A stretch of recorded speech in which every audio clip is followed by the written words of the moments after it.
Hi, I'm John, and we're reading The Artist's Way for Parents, and let's jump back into it. Competition. Competition, like the numbing haze of fame, is a spiritual drug. Competition compares our insides with someone else's outsides. Competition focuses on winning and losing, succeeding and failing rather than on the task at hand. We are doing our personal best. Are we doing our personal best? Are we taking the steps we know are necessary to take? Are we enjoying our endeavor? When we take our focus off ourselves and place it squarely on someone else, the competition, we block our own good and impede our own progress. It is a paradox that those who are not focused on others usually make the swiftest progress and easily hold their lead. When we focus on ourselves and our own next right step, we are satisfied, we are moving at our own right pace, and we are fulfilled by the journey. When we fall under the spell of competition and focus on someone else's progress instead of our own, we are indulging in the myth that it is one or the other. Either his child will succeed or my child will succeed. Either I am the better mother or she is the better mother. We must be careful to create an environment where there's plenty of praise to go around. As we show our children that we appreciate their efforts as well as compliment the efforts of their peers, we teach them to do the same. Creativity is not about winning. Creativity is about creating. But when we ask the question, why does her daughter have the advantage? Or why is his dad making more money than me? We talk ourselves and our children out of creating and successfully avoid taking our own right action. Focusing on the competition, to be blunt, is a stalling device for creative. Because our energy is focused on someone else, usually someone we know, it is especially effective. When we're busy staring at the other person, asking ourselves why things are so unfair, it is hard to turn back to ourselves and ask, did my child finish her homework and practice the violin today? The truth is, the other person's life has nothing to do with your life. The truth is, the accomplishments of your child's friends do not disempower your child. Your child is empowered by action, and action is always available to take. Anytime we hear ourselves asking, why does he have X? Or complaining, isn't it unfair? We must immediately ask ourselves, what action am I avoiding? I have often said that competition lies at the root of much creative blockage. As much as we can model maintaining a healthy focus on ourselves, we help teach our children to avoid the many hours wasted obsessing over what they cannot control, in quotes, another person's actions, versus what they can control, their own actions. A woman I know speaks of growing up in the shadow of her talented older brother. 3 years his junior, she was always following in his footsteps, but 3 years behind, as she put it. She saw herself as less talented than he and struggled not to compare herself with him. Things seemed to come easily to her brother, where her attempts felt belabored. Like work, the sibling competition was reinforced in the household as well. Your brother is very creative, her mother would tell her, wanting to be like him. She kept following in his footsteps, exacerbating the underlying sibling rivalry. Seeing him study piano and theater, she also studied piano and theater. He was always supportive of me, she says, of her brother. It wasn't his fault that I saw him as a wunderkind and compared myself to him in everything I did. His success made me second guess my abilities and creativity. How could I pursue music seriously when I didn't have the same talent as my brother? How could I call myself an actress when I was chorus member number 5 to my brother's King Arthur? Her story is very common, and it is, of course, human nature to look at those around us and see how we stack up next to them. But we do ourselves a disservice when we decide that another person's path is the model for our own. My friend is today an artistic director of a theater. She is a visionary who oversees a large company, and her background allows her to often jump into the action herself, helping to light shows, contribute lyrics, adjust costumes when, as she puts it, someone needs to step in. She appears today to be a highly functioning creative professional. Quote, how did you overcome your own insecurities? I asked her. I probably didn't quite overcome them, she says, but I learned to rely on myself more and more. She tells me the story of the first summer she went away by herself and stayed with her cousins in Pennsylvania for a couple of weeks, participating in their local community theater. With my brother nowhere near and no one in the theater knowing me as Sam's sister, I was free to be myself. I was seen for my own talents and value. I loved the independence, and at age 10, I felt like I had really become an independent woman. I was in rural Pennsylvania, and the theater was near my cousin's house. We were able to walk there on our own, and I loved having that kind of autonomy. Growing up in car-dominated suburban Detroit under the watchful eye of my parents, I felt so free during those summers, personally and creatively. Focusing on competition, we poisoned our own well. Focusing on positive effort as opposed to results, we can make great strides. Creating an environment where children are praised for their right actions, we teach them to value the step-by-step nature of accomplishment. Following our example, they learn to take pride in each forward motion of their own and to appreciate the efforts of their peers as well. An exercise, the next right thing. There is only ever one action we need to take, the next one. When we are consumed by what someone else is doing, it is time to look at what we are doing. 100% of the time for us, as well as our children, an unhealthy focus on someone else is simply a distracting technique to avoid what we need to be doing ourselves. The good news is that it's very simple to break the spell. The answer to what our next right action is usually well within our awareness. Fill in the following. I am distracted by blank because he or she is blank. I suspect that the action I am avoiding in my own life is blank. Siblings. With its 2 pianos, one for study, one for fun, the Cameron house was filled with music. Mother Dorothy played the Nutcracker Suite when she was happy, with the Blue Danube Waltz when she was not. We 7 siblings learned quickly how to read her musical cues. My sister Connie played music of her own devising, as did my brother Jamie and Christopher.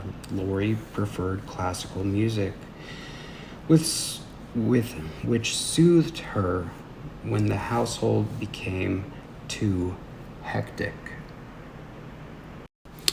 The household was seldom without music. Those of us taking music lessons went to the keys to practice. The pianos were almost always taken in the Cameron home, and we would have to negotiate with our siblings to get a turn. The rest of the siblings played to the sound of our efforts. Music soaked into our very bones. Both Jamie and Christopher had a particular knack with the piano. They could improvise by the hour, sometimes making up themes for us girls to dance to. Once a week, we had a piano lesson from Sister Mary Jane. From her, we learned more formal musical skills, such as reading notes and what to do with our left hands. I was good at playing by ear, but not so good at reading music. My sister Connie read music fluently, but couldn't play much by ear. Since artists need, above almost all else, support, we must be conscious. No, it's conscious. I'm just going to say conscientious, that we are both receiving this support ourselves and giving it to our children. Unfortunately, many homes allow a natural hierarchy to form, where those children who are excelling receive more attention and those whose efforts are not immediately paying off. We must all be alert to the tendency to compare our children with one another.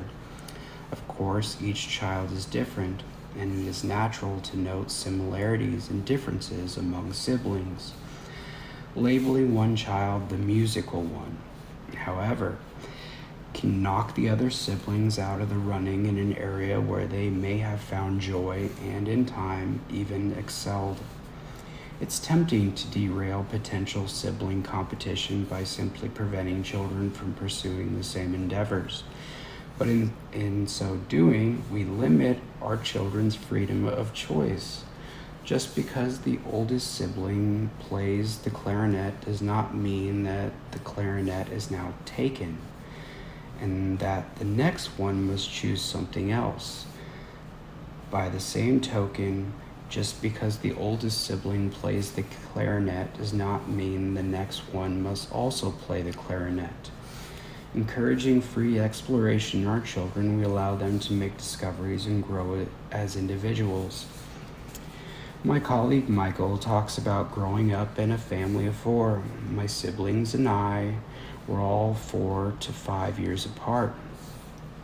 We all learned an instrument at some point, and my dad is a sports guy, so we all were required to participate in sports. The ground rules in our family were understood. We all study music. We all play a sport. We all aimed to get good grades, and we all had those things in common. Past that, though, we couldn't be more different. The 4 of them, now grown, share a clear set of values, but they have indeed gone in very separate directions. They live in 4 different parts of the country and are pursuing different things. The oldest teaches at a college in Boston. The second is a nurse in South Carolina. The third stayed in the town where he grew up, teaching 2nd grade at the elementary school he attended. And the 4th is a screenwriter living in Hollywood. They're all different, yes, says their mother. A couple of them were good at sports and a couple hated sports. Only one really took to the music, but they all enjoyed it to some degree. I think what I did right was to try to determine their true talents and interests and encourage them to follow them. I let her know that her firm insistence on individuality is unusual and probably accounts for the great success that each of her children now enjoys. I don't know if it's unusual, she tells me, but I knew I had to do it. The worst thing I could do is try to make kids someone they're not. And just because their siblings doesn't mean they want the same things. 4 people are going to make 4 lives all their own eventually. Bottom line though, everyone has to support each other. That rule is non-negotiable.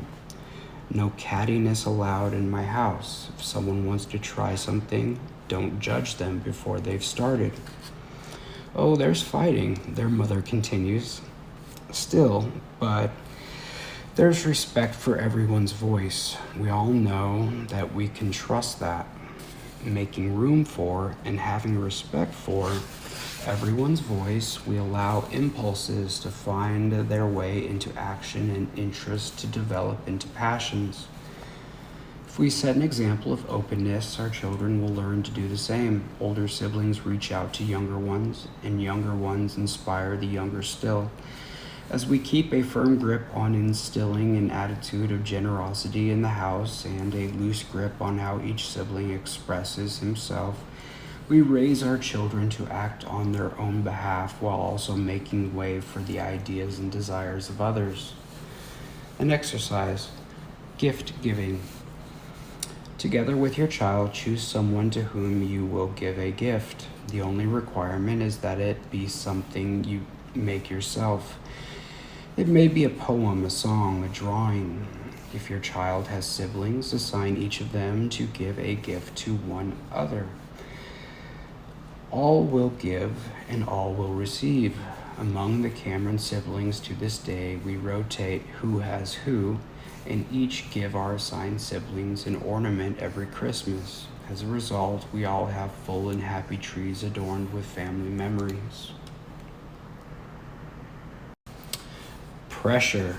Pressure is put on our children from many angles. In school, teachers may distribute large amounts of homework without any apparent regard for the volumes of work our children are being given.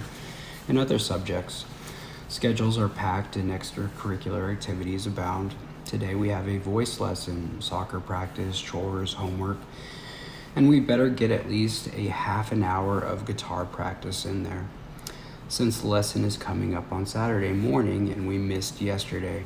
Oh, and by the way, we'd better be excelling in all of these areas. We do want to get into a good college now, don't we? In a time where entry into a private school kindergarten is becoming as competitive as applying to a top college, and parents are having their children tutored to get into public school, gifted and talented programs, we have to protect our children from the endless expectation that more is better and better is more. When a child has the pressure of being a great violinist put on them while they are still learning the basics, they can lose their joy in the process and start to feel that if they aren't already great, they must somehow beat disappointment. When we reward achievement with attention as opposed to rewarding efforts and interests, our children start to feel that they deserve our love only when they succeed. Kristen, a writer, grew up in Manhattan where her banker parents, with the best of intentions, wanted the best for their only daughter. She was enrolled in top schools from kindergarten through high school. She was exposed to writers and often was able to share her work with authors whom she admired. While she was still in high school, a short story of hers was published in a prominent magazine. Looking back, she speaks of her experience. I am grateful. I appreciate that I was lucky, but it was so much so soon. A lot of the opportunity I had was because of where I lived and who my parents were more than it was because of my own actual talents or interests. It made me grow up so fast. I was a little adult. I wasn't a kid. Kristen went on to a very selective college where she describes as so much easier than high school. Now in her mid-20s, she is organized and professional. She teaches at a gym while also looking for work as a writer. My number one problem, though, she tells me, is that I put so much pressure on myself every day. It's like I start at zero. I'm always chasing an impossible, imaginary standard in the distance that I'll never be able to reach. As Kristen works on her creative recovery now, becoming aware of her right to play and experiment, she reasons that the pressure to succeed above all else has made it hard for her to start new endeavors with humility. I'm only 26, she tells me, but I feel too old to try something new. I don't want to look bad. And we'll pause briefly because there's a dump truck outside. Be back in a second.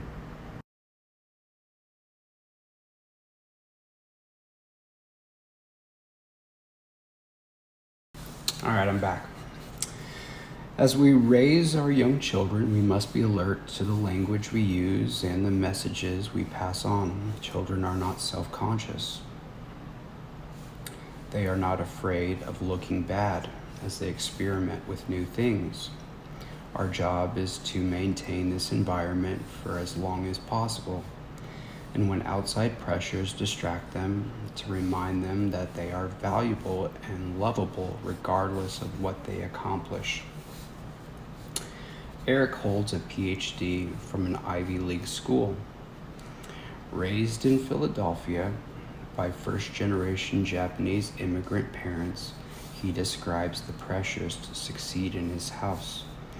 We all had to excel in school, and we had to excel in other areas too.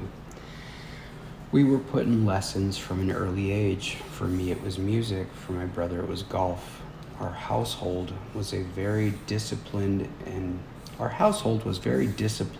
regimented. We were in bed by 10, up by 5, We practiced our instruments or sport. We did our homework, had a schedule, we read books, and our parents added all kinds of additional education to our schooling. We were taught, above all, that hard work pays off and that we had to go to good schools. We both went to Ivy League schools. My brother is a lawyer now, and I became a research scientist. Would I say we are creative, though? I don't know. Eric now has a daughter.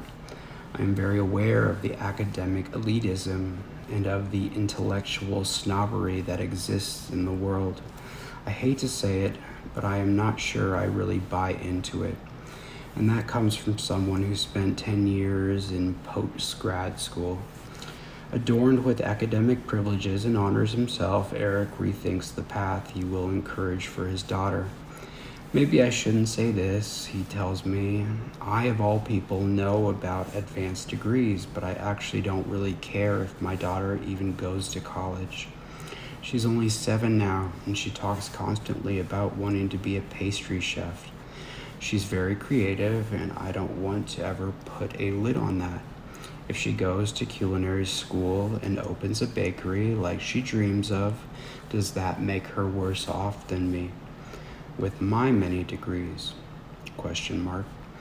I don't think so. It takes courage for a parent to not pressure their child. Parents often want their children to have what they had or didn't have. They want them to have the best. They want them to achieve. But if we sit back and observe long enough to see how our children are doing, and not just how well they are doing, we let them know that their unique voice is heard, and that what they say is worth hearing. Putting pressure on our children to achieve, we are focusing more on the result than on the process. And it is the joyful participation in the process that we must encourage in our households. An exercise. Blowing off steam. Our children have lots of energy. As much as we may work to relieve the pressure they inevitably gather outside of, and sometimes inside, the home, it behooves us to occasionally plan a family adventure with fun as its only goal. It's best if this adventure is a physical one. Visiting the beach, going to a new park or playground, touring a working farm, even going to a theme or water park, large or small. This adventure should encourage physicality and play. Planning the outing ahead of time is as something to look forward to. We can arrange our schedules to make it a priority. And when it is done, it is likely to have rejuvenated and refocused us all, thus making us more able to handle and even thrive in the inevitable daily pressures we face.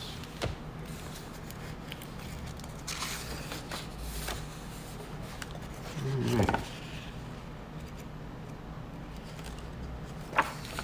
And we are at our final chapter. So I am going to pause there, and then I think we will finish up next time. I think we're about almost 700 bars on GarageBand. So yeah, thanks for bearing with me. It's the second recording today, so I get better with time. So thanks everyone. See you next time.